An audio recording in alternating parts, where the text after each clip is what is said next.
نترس از گله دشمن گل لادن که پوست شیر پوست سرزمین من اجاق گرم سرمای شب سنگر دلیل تا سپیده رفتن و رفتن نخواب آروم گل مادوم ناباور گل دل نازک خسته گل پرپر نگو باد ولایت پرپرت کرده دل آبد قد کشیدن رو بگیر از سر دوباره قد بکش تاج فواره نگو این ابر بی بارون نمیذاره مثل یار دلاور نشکن از دشمن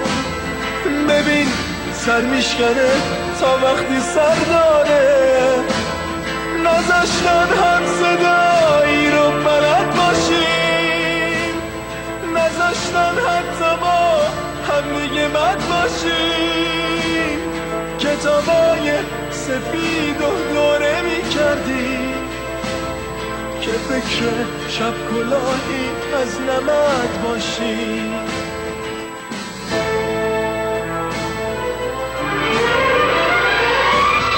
خاک من کو خاک من کو خانه من در وطن کو ای خدا اینجا وطنی عشق من گیاه من کو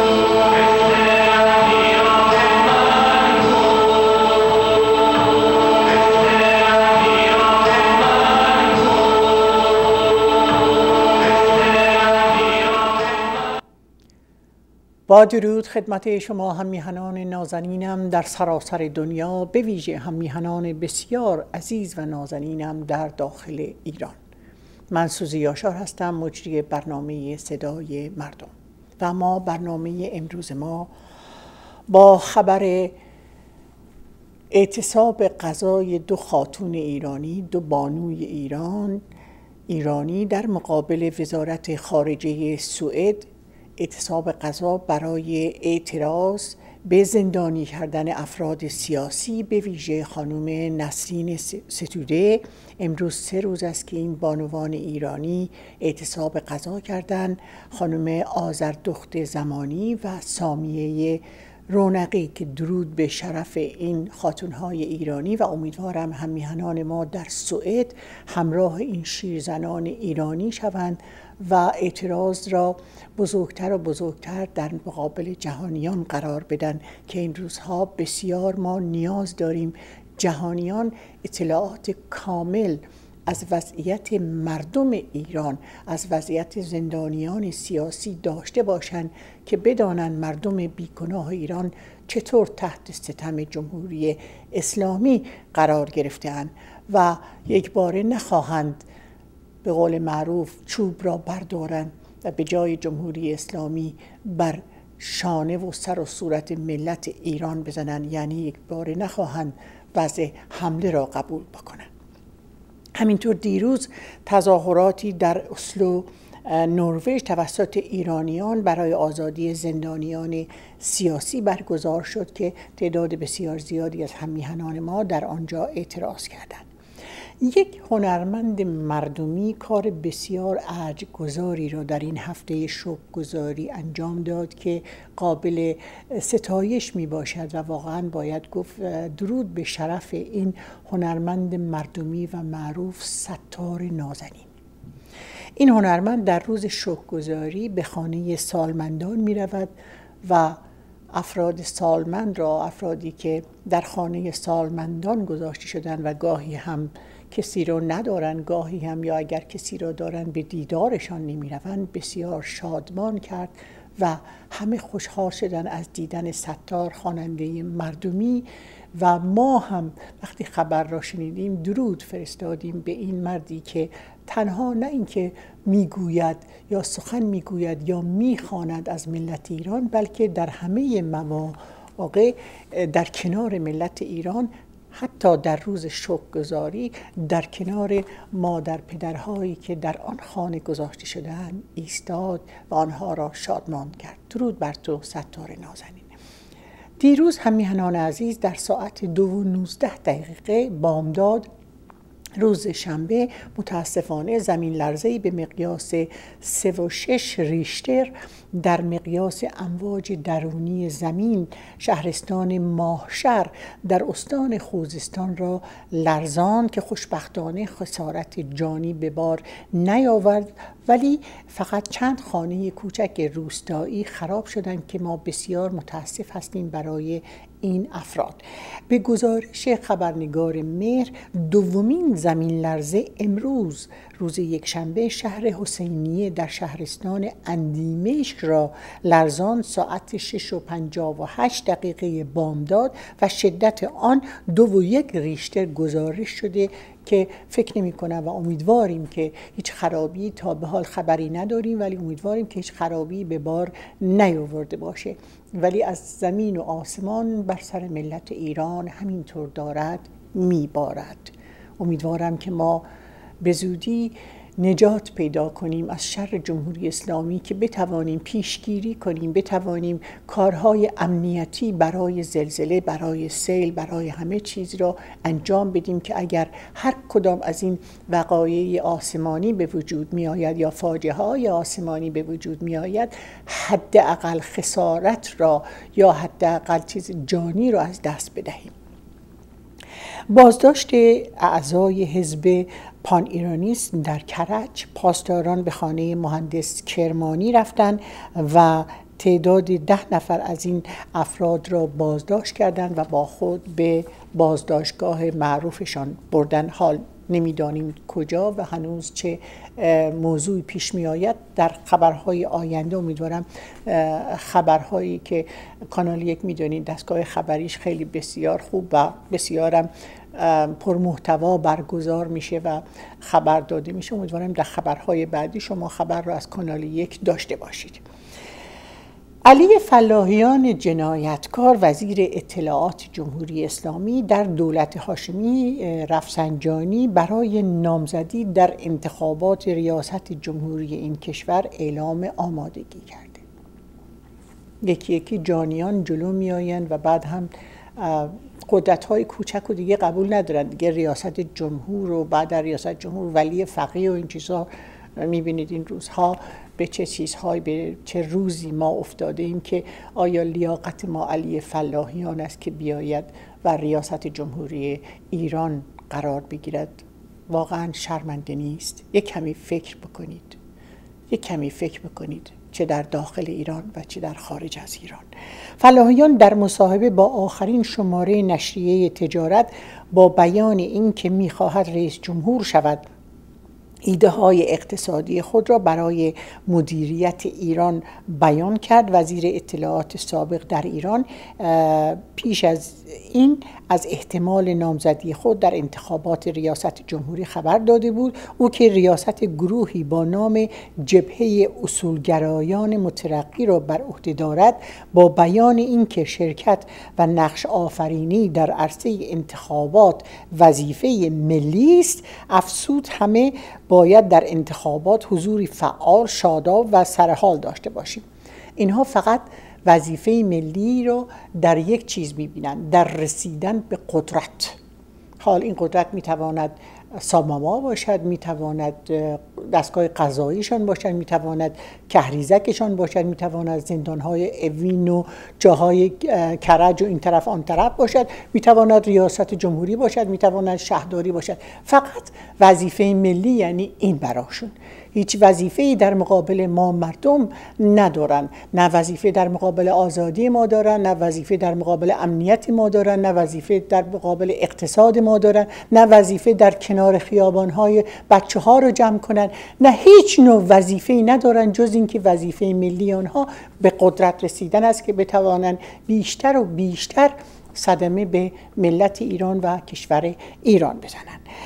مسئله ستار بهشتی هم میهنان عزیز یک مسئله جهانی داره میشه و کسانی که در حقوق بشر بین الملل شرکت دارند درخواست کردند که بروند و این پرونده را مورد بررسی قرار بدن و بر اثر فشار مطبوعات و بیشتر بر اثر فیسبوک ها و رسانه ها و توییتر های برون از مرز یک درگیری داخلی به وجود آمده و میبینیم که حتی مثلا هفته های قبل دیدیم که اژه‌ای خیانتکار درباره مرگ ستار بهشتی سخن میگوید، توکلی نماینده مجلس اعتراض میکند و بالاخره این موضوع رو این روزها فکر میکنم دیروز مادر ستار بهشتی رو به نقطه‌ای بردن، حال برای بازجویی یا برای چیز هنوز معلوم نیست، ولی باید یادتون باشد نگذارید مرگ این جوان بیگناه، فرزند یک زن ایرانی، یک مادر بیگناه که او را هم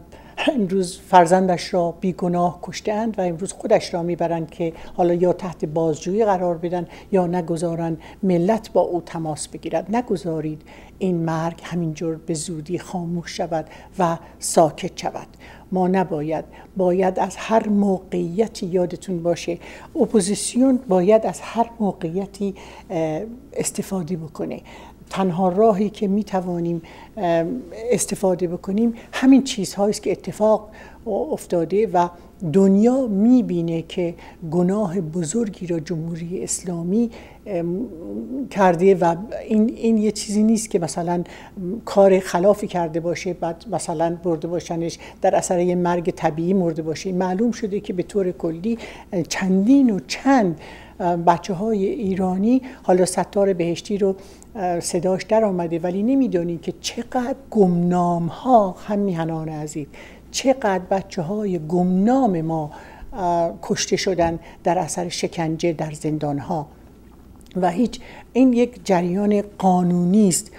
ببینید این جریان قانونی یک جریان کاملا باید گفت در خفا برگزار داره میشه بدون اینکه قانون رو برای ملت افشا کنن، به تصویر بکشن و حقایق را با مردم در میان بگذارن. اینو غیر قانونیش میکنن و به صورت یواشکی پنهانی کارهایی که بخواهن یا انجام بدهن. حتی جریان حقوق و قانونی قضایی رو که در قانون اساسی در به داغون مملکت جمهوری، یعنی مملکت ایران جمهوری اسلامی، قانون اساسی در به داغون خودشون هم رفتار نمی کنن و بچه های ما رو هر روز میکشن و در اثر شکنجه توی زندان ها و در اثر بازجویی ها یا سم میدهن، مثل سیرجانی ها و مثل کسان دیگر که به محض اینکه از زندان میان بیرون یا سکته قلبی میکنن یا ایست قلبی میکنن یا به یک عنوانی دارای هزاران مرض میشوند و یا انقدر این بچه ها تحقیر شدن که اصلا به طور کلی وقتی میان بیرون دیگه انسان درستی نمیتونن باشن در اثر این شکنجه هایی که دیدن. پس نگذارید ساکت و خاموش برود. اما موضوع دیگری که باید با شما در میان بگذارم، وسیله که دارو در ایران به طور کلی سیتی اسکن، اصلا به طور کلی سیتی اسکن دیگه بسته شده، نمیتونن استفاده کنن چون وسایلشو ندارن. ام‌آرآی همینطور. وسیله داروها به طور کلی اصلا با اینکه دارو آزاده، حداقل شما ایرانیانی که در خارج از ایران هستید، دارو چیزی نیست که مورد تحریم قرار گرفته باشه. منتها ایران نمیتونه تهیه کنه چون ایران باید پول بده و دارو رو بخره، چون تحریمه پس این پول رو بانک قبول نداره، به همین دلیل دارو نمیتونه صادر بشه یا وارد بشه. پس شما ایرانیانی که در خارج از ایران هستید وظیفه دارید برای افراد، حداقل برای افراد خانواده خود، تا میتوانید داروهایی که قابل دسترسی هست، اگر احیانا برای شما نسخه هایی بفرستند که میتونید تهیه کنید و در داروخانه روی این یعنی فقط نسخه پزشک احتیاج نداره، و یا داروهایی که واقعا اگر شما دکتر هستید، اگر شما نرس هستید، شما مخصوصا دکترها می توانید داروهایی که احتیاج به نسخه داره و نمیتوانیم همینجوری، مردم نمیتونن تهیه کنن، شما تهیه کنید از طریق سازمان هایی که واقعا حقوق بشری هستن، سازمان هایی که نیاز مردم رو برطرف میکنن. خواهش میکنم، تمنا میکنم، چه برای فامیل، چه اگر دسترسی دارید میتوانید برای مردم دیگه پست کنید، آدرس بگیرید از طریق فامیلتون،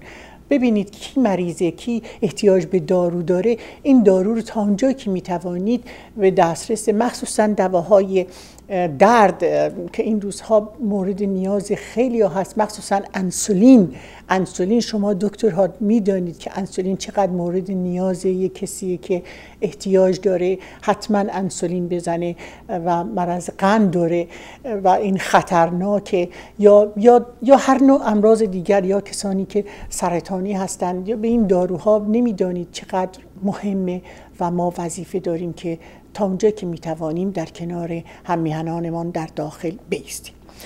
اصولا اپوزیسیون باید موقع شناس باشه. هممیهنان وقتی که با واقعیت ها روبرو میشه باید راه درست را حتی برای مبارزه انتخاب بکنه که بتونه نظر جهانیان را در این موقعیت جلب بکنه. اینی که شما میبینید اعتصاب غذا میکنن در سوئد یا در نروژ، اعتراض میکنن یا در کانادا یا در آمریکا، اینها نظر جهانیان رو جلب میکنن و اینها کارهای اثرگذار و مهمه و اپوزیسیون باید این کارهای اثرگذار رو داشته باشه.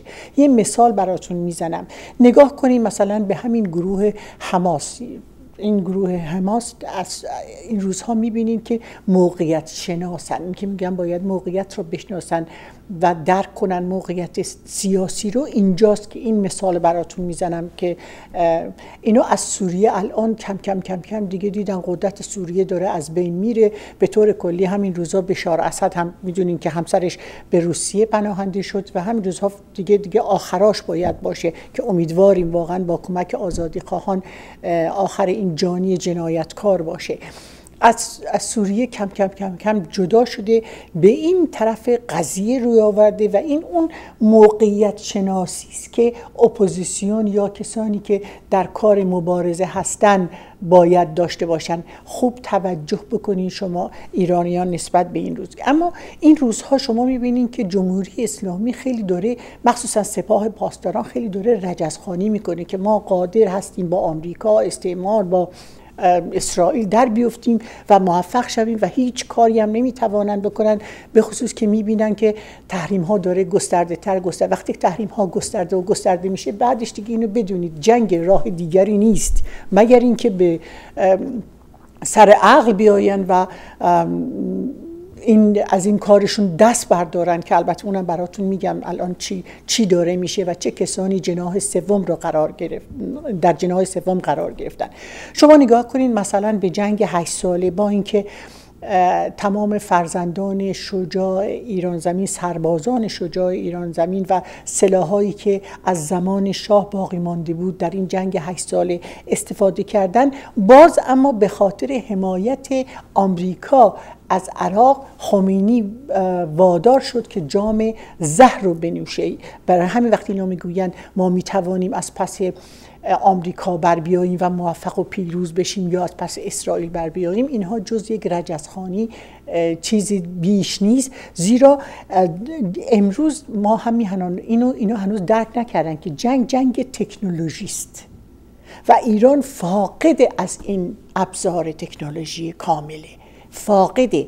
امکان نداره که اون چیزهایی که در آمریکا یا در اسرائیل یا در جاهای دیگه به خصوص متحدین 5+1 دارن ایران داشته باشه و بتوانه هیچ نوع دوام بیاره. فقط زجر و درد و بدبختیش و مملکت و ملت ایران میکشن. اینی که اینها هر جوری میتونن از این رجزخوانی‌ها زیاد میکنن. حال نگاه کنین به دو جناحی که این روزها در مقابل هم قرار گرفتن، اما بدون اینکه در یک جا دو دوزه بازی میکنن، در یک جا در مقابل هم واقعا در مقابل هم قرار گرفتن، اما به خاطر ملت دو دوزه بازی هم میکنن. احمدی نژاد این روزها شما میبینید که در مقابل خامنه‌ای دست بالاتری رو گرفته. چرا؟ چون سپاه پاسداران در پی ضعیف کردن خامنه‌ای توسط احمدی نژاد میباشد و از این راه این هر دو رو به جون یکدیگر انداخته، یعنی یک جناح سوم که سپاه پاسدارانه در حقیقت اختلاف این دو رو داره بیشتر و بیشتر میکنه، با اینکه احمدی نژاد مثلا معاون، شما اگر توجه کنید معاون احمدی نژاد میلیاردها دلار را دزدی کرده، ولی میاد و پاسخگو مردم نمیشه. وقتی هم که میآید سخن میگوید که رهبر به همه جواب داده، لزومی نداره که من جواب بدم. یعنی درست معلوم میشه که رئیس دزدهای مملکت، رئیس دزدهای پولهای زیاد کیه؟ پس خامنه ای. اینها رو همه رو سپاه داره نشان میده و پا گذاشته جلو. اما این روزها دو دوزه بازی، احمدی نژاد دو دوزه بازی میکنه، هم به قول معروف با خامنه ای در افتاده چون پشتش سپاه قرار گرفته، همین که خودش رو گداری باز به خامنه ای نزدیک میکنه که نه، یعنی من با شما هستم. در حقیقت سپاه داره خودش راه را آماده میکنه تا با جهان غرب در مکالمه اصلی قرار بگیره. سپاه پاسداران چنان قدرتی گرفته که احمدی نژاد، رفسنجانی، حفظ تشخیص مصلحت یا رهبر، اینا دیگه هیچن. الان سپاهی که حرف آخر را میزنه و این روزها اگر توجه کنیم به گفتگوهایی که این سردار پاسداران و سپاه و این حرفا سخن میگوین، سخن به اینجا کشیده شده که داره خودشو یک قدرت بزرگ قرار میده که این قدرت بیاد در مقابل غرب قرار بگیره و مکالمه کنه با غرب و بعد بشه قدرت اول داخل ایران. در حقیقت 2 سال پیش اگه یادتون باشه، موقعی که من در همین کانال 1 بودم، راجع به این پرونده اتمی ایران گفتم که تنها کسی که میتواند پرونده اتمی ایران را با خارج حل بکنه سپاه پاسدارانه، چون قدرت اصلی. اینو من 2 سال پیش در همین برنامه در اینجا گفتم و امروز همه درباره این موضوع دارن صحبت میکنن. واقعیت ها داره کم کم معلوم میشه و خبرهای خوشی برای ایران ما نمیبینیم جز خبرهایی که ما را به خطر حتمی داره سوق میدهد. ببینید همیهنان، یک موضوعی که باید من برای شما بگم، مهستان بختیاری یک مقاله‌ای رو در پارس دیلی نیوز با یک فیلمی گذاشته که بسیار این فیلم تأثیرگذاره از فرهنگ ایرانی و فرهنگ تازی، از عاشورای تازی و از فرهنگ ایرانی، و یک مقاله رو، یک موضوعی رو مطرح کرده برای هممیهنان خودش. خدمتتون عرض کردم مهیزدان بختیاری یک جوان ایرانی است که این روزها تحت تعقیب وزارت اطلاعات، با اینکه این فرزند ایرانی توانسته خارج از ایران بشه و آواره در این طرف آن طرف دنیا به آوارگی دنبال یک جای امن میگرده که بتواند زنده بماند و آزاد نفس بکشد و بتواند در کنار دیگر آزادی خواهان به مبارزه بپردازد، اما یک دقیقه ساکت از کاری که میداند، از به قول معروف از دانشی که داره، از آگاهی که وظیفه خودش دانسته که دیگر فرزندان ایران را آگاه کند، ساکت ننشسته و همواره کوشش میکند. این فرزند ایران میگوید پخش این فیلم ستیزه، یک فیلمی که حالا بعد از این مقاله رو که براتون میخونم این فیلم رو میگذارم که حتما ببینید که این فرزند ایران چه میگوید. میگوید پخش این فیلم ستیز با عقاید سنتی هموطنانم نیست. باید گفت فرهنگ اصیل ایران زمین هرگز ستیز با هیچ باور و اعتقادی نداشته. ما ایرانیان دارای آن تحمل و انعطاف فرهنگی بوده و هستیم که هزاران سال پیش از این یکی از بزرگترین مراکز گسترش رواج اندیشه بودایی در خراسان بزرگ بود. در روزگار هخامنشیان هرگز دین رسمی نه تبلیغ و نه ترویج می شود. هرچند شاهان هخامنشی خود از دیدگاه گرایش دینی گرایش به آیین میترا و آموزه‌های زرتشت دارند، در روزگار اشکانی که فخر همه دوران فرهنگی ماست، تبلیغ آیین مسیحیت با اجازه و حمایت دولت مرکزی در غرب ایران به شکل گسترده‌ای انجام می‌گیرد. حتی اروپاییان با ورود به غرب ایران کلیساهای خود را بنا می‌کنند و بسیاری از ایرانیان به دین مسیح می‌گروند و این به هیچ وجه اغماض دولت مرکزی را بر نمی انگیزد. اشکانیان نیز به خوبی و بر مدار فرهنگ ایرانی از تبلیغ و ترویج دین پرهیز می کردند. تنها در روزگار ساسانیان است که بر اثر تنگ نظری موبدان خشک مغزی چون گرتیر یا گرتیر دین رسمی باب شد و دین امری حکومتی می گردد، اما این تنها یک تصمیم جناحی و حکومتی بود، آن هم در بدنه بخشی از هیئت حاکم است، نه سفارش و باور فرهنگ ملی یک ملت. با باب شدن شیعه‌گری در ایران، حال درست یا اشتباه، این فرصت برای مشتی دین فروش که تنها راه اعمال اهرم فشار و به سلطه و سیطره در آوردن مردمان را دین و بدتر از آن فرقه گرایی می دانستند، دین فروشی وارد مرحله تازه تری شد. باید گفت انجام مناسک و مراسم مذهبی به هر دیدگاه و باور هیچ مانعی ندارد تا آنجا که حدود قوانین مدنی و اجتماعی را تهدید نکند. اما هنگامی که دین و بدتر از آن فرقه گرایی عاملی برای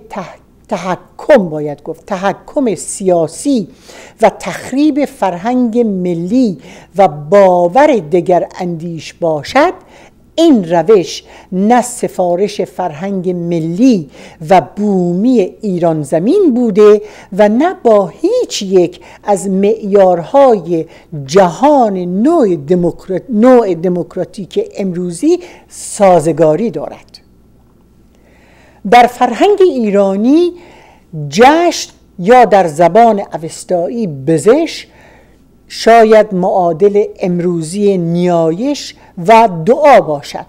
پس نکته ظریف در این موضوع این است که دعا و نیایش در فرهنگ ایران چیزی نیست جز شادی کردن و زشترین و بدترین آسیب اجتماعی در نزد ایرانیان زاری، سوگواری کردن و غمگین بودن است، تا آنجا که زرتشت گرامی این آموزگار فرهنگی، نه پیامبر، این آموزگار فرهنگی با تعابیری از این دست می‌فرماید شادی یک فریضه و یک امر واجب است، چرا که تو با شاد بودن یک فرد سالم هستی و داشتن جامعه سالم نیاز به افراد سالم دارد.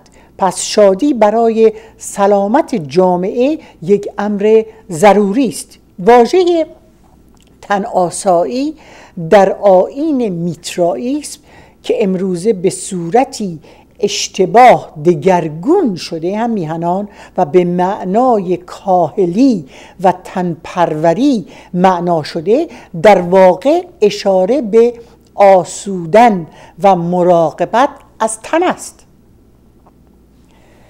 یعنی ما موظف به حفظ آسودگی و سلامت از تن خود هستیم. پس هر ایرانی باید چه باشد؟ تن آسا باشد. اما خود قضاوت کنید آن فرهنگ کجا و این مسلک امروزی کجا؟ این همیهنان اینجا مهیزدان بختیاری مثالی میزند که خوب اگر توجه کنید بروید و این فیلم را ببینید.